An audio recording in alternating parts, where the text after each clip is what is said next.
بسم اللہ الرحمن الرحیم۔ صحیح مسلم کتاب زہد و تقویٰ کا بیان، حدیث نمبر 7438۔ ترجمہ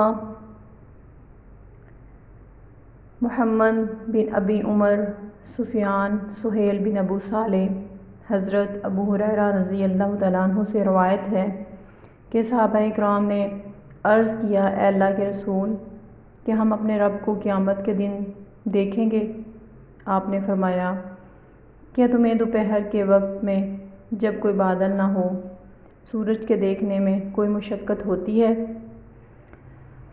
صحابہ اکرام نے عرض کیا، نہیں۔ آپ نے فرمایا، کیا تمہیں 14ویں رات کے چاند کے دیکھنے میں جب کہ بادل نہ ہو کوئی مشقت ہوتی ہے؟ صحابہ اکرام نے عرض کیا، نہیں۔ آپ صلی اللہ علیہ وسلم نے فرمایا، قسم ہے اس ذات جس کے قبضے قدرت میں میری جان ہے، کہ تم لوگوں کو اپنے رب کے دیکھنے میں کسی قسم کا حجاب نہیں ہوگا، سوائے اس کے کہ جتنا تمہیں سورج اور چاند میں سے کسی ایک کے دیکھنے میں حجاب ہوتا ہے۔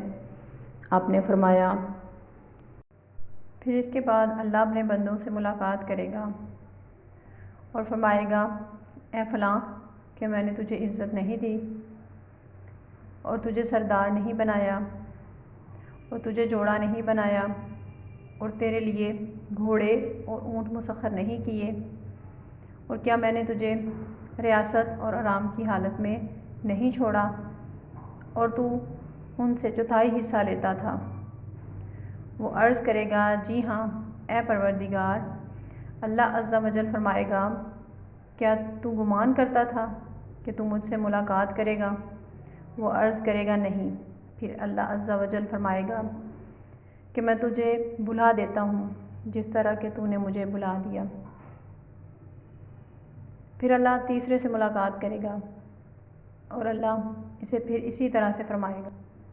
وہ عرض کرے گا، اے پروردگار، میں تجھ پر اور تیری کتابوں پر اور تیرے رسولوں پر ایمان لایا، اور میں نے نماز پڑھی، اور میں نے روزہ رکھا، اور میں نے صدقہ و خیرات کیا۔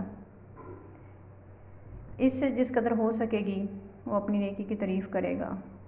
پھر اللہ تعالیٰ فرمائے گا، تجھے ابھی تیری نیکیوں کا پتہ چل جائے گا۔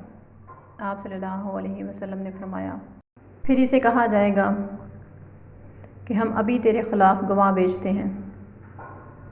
وہ اپنے دل میں غور و فکر کرے گا کہ کون ہے جو میرے خلاف گواہی دے۔ پھر اس کے منہ پر مہر لگا دی جائے گی اور اس کی ران، گوشت، ہڈیوں سے کہا جائے گا، بولو۔ پھر اس کی رگ اور اس کا گوشت اور اس کی ہڈیوں اس کے اعمال کی گواہی دیتے ہوئے بولیں گے، اور یہ سب اس وجہ سے ہوگا کہ کسی نفس کی طرف سے کوئی عذر قائم نہ ہو سکے گا اور یہ منافق آدمی ہوگا، اور اس پر اللہ تعالیٰ اپنی ناراضگی کا اظہار فرمائے گا۔